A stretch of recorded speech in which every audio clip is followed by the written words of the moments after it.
Ada, itu bukan dengan mudah. Yaitu menuntut ilmu dan memudahkan orang lain menuntut ilmu. Beliau menyebutkan di Syam dulunya, ini setelah itu saya melihat memang di biografi daripada ulama-ulama Syam, ada yang bergelar Al-Haffar, penggali kubur. Jadi disebutkan di situ yaitu bagaimana? Ya, ini beliau ini di Masjid At-Taqwa, dari kakek-kakek beliau memang masyaikh di dalam masjid tersebut. Beliau menceritakan tentang kisah yang dialami oleh kakek beliau, yang mana kakek beliau memang di masjid untuk mengajari anak-anak mengaji. Tiba-tiba didatangi oleh seorang penggali kubur yang berniat untuk menuntut ilmu. Ketika ditanya kenapa ini menuntut ilmu, bukan usia dewasa nih, anak-anak yang datang ke masjid untuk menuntut ilmu. Tapi dia datang umurnya udah dewasa, udah 40-an tahun. Tapi bilang kepada syekh tersebut, saya ingin menuntut ilmu. Maka ketika ditanya, dia mendapati kejadian yang luar biasa. Dia penggali kubur. Maka suatu ketika ada seorang perempuan yang mendatangi dirinya memesan kuburan agar digali sebuah kuburan. Kemudian setelah selesai digali, apa yang dilakukan? Datanglah rombongan mengiringi jenazah. Nggak banyak, nggak ramai. Maka diberikanlah jenazah tersebut kepada si penggali kubur untuk dimasukkan ke dalam lahat. Maka ketika dia ingin duduk masuk ke dalam lahat tersebut, apa yang didapatinya? Dia pingsan. Dia mendapati kuburnya tersebut betul-betul berubah menjadi taman yang sangat luas. Didatangi oleh seseorang sosok yang luar biasa menakjubkan sampai dirinya pingsan, sehingga diselesaikan fardu kifayahnya, selesai. Maka kejadian ini betul-betul teringat oleh dirinya, seorang penggali kubur ini. Maka di momen berikutnya datang lagi perempuan ini, dia udah lupa. Ketika datang memesan kuburan juga, setelah memesan kuburan digali kuburnya, ketika diberikan orang yang ingin dimasukkan ke dalam lahat tersebut, dia melihat penampakan yang dulunya itu betul-betul terngiang-ngiang.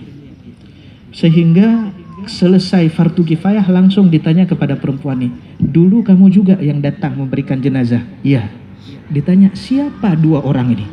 Orang yang pertama dan orang yang kedua ini. Kenapa saya menyaksikan sesuatu yang sangat menakjubkan? Maka perempuan ini mengatakan, yang pertama dan yang kedua ini anak saya. Yang pertama seorang penuntut ilmu, dan yang kedua ini kakaknya yang senantiasa bekerja menyisihkan hasil kerjaan tersebut untuk adiknya yang sedang menuntut ilmu. Maka apa yang dilakukan oleh penggali kubur ini? Langsung meletakkan alat-alat gali kuburnya, datang ke Masjid Taqwa Dimash, datang kepada kakek daripada yang menceritakan ini. Ketika ditanya, itulah saya ingin menuntut ilmu karena mengetahui bahwasanya ganjaran yang Allah berikan kepada penuntut ilmu betul-betul luar biasa.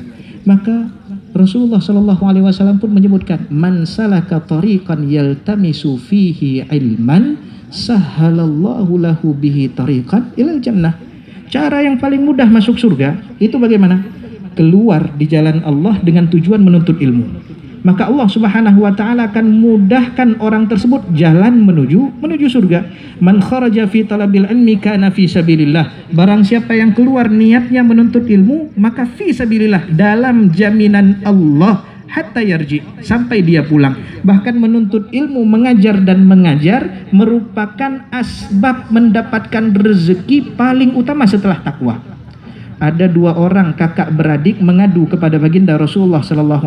Kakaknya yang mengadu kepada baginda Rasulullah.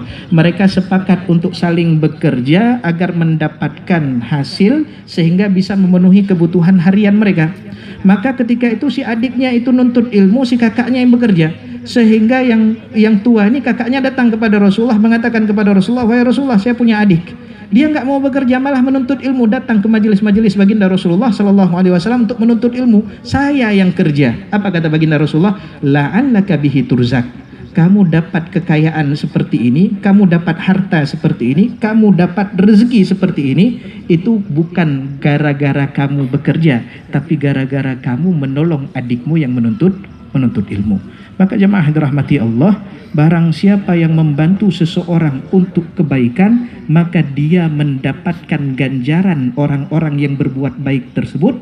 Semua yang berbuat baik dia panen. Ini mukmin yang cerdas yang pernah kita bahas pada pertemuan sebelumnya.